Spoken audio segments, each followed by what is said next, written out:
I think we're all very selfish, self-centered, self-serving. And it's part of why we've survived for so long, because we're always focusing on, okay, how can I survive? Then after I've survived, I can look and see how I can help that other person. But this has caused us to think that our actions only affect ourselves, and specifically us being lazy and not striving to become a better person. We think that our laziness only affects us. If we're lazy, we'll just have a bad life. We just want to achieve our goals. That's it. It will start and end with us. Let's say you have work that you feel that you need to do. You will be thinking, if I don't work, it's all right. Someone will do the work, and then the work will be done and everything will be well, right?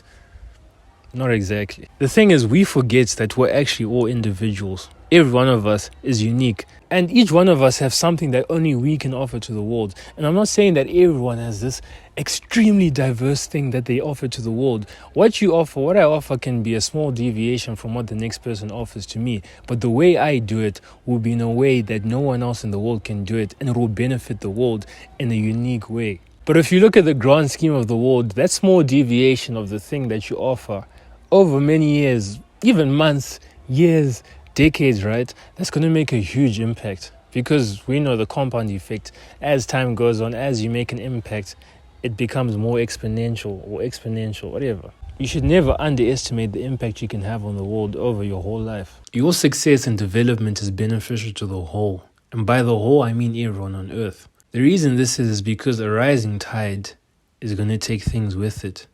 So if you succeed, you will be able to lift others to your level of success. You will be able to help people. You will be able to inspire more people, because what?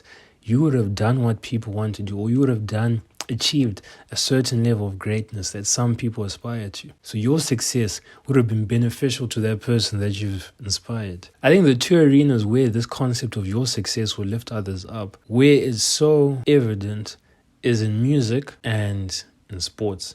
Because whenever you hear a sports person in an interview, they always say, I was inspired by this person who was a great 20 years ago. I was inspired by them, and they pushed me to do my greatest. And you should desire to have the same effect on people, to be working hard knowing that your success isn't just going to benefit you.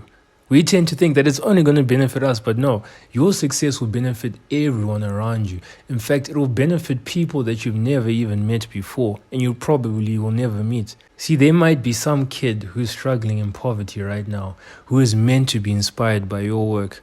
And you can argue that, you might be inspired by someone else if I don't do it, but why wouldn't you want to be the person that inspires them? And it's easy to think that the universe, God, will just work things out. So if you don't do your part, someone else will do your part. The truth is, we don't know that.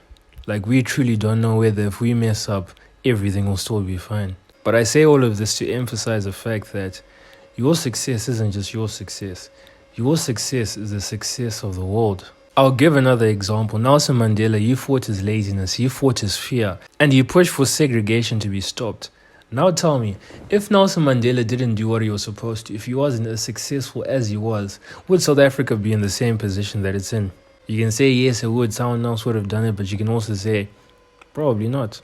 We need to realize that we live in an ecosystem where our actions affect everything in the ecosystem. You may not be able to see it. You probably will never be able to see how you affect some random kid in Benin. And I don't think we have to understand the part we have to play in all of this. I just think we have to play our part. I was going to give a stupid analogy, but I'm still going to give it, right? In a car, let's say these screws, the parts of the car are animate objects. They have thoughts, they have feelings, right? The screw in the wheel may not know why it's doing its thing, but still it plays its part. And because it plays its part, it allows the car to function much better.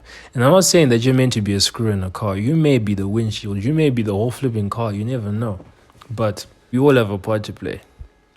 Make sure you play your part to the fullest of your potential.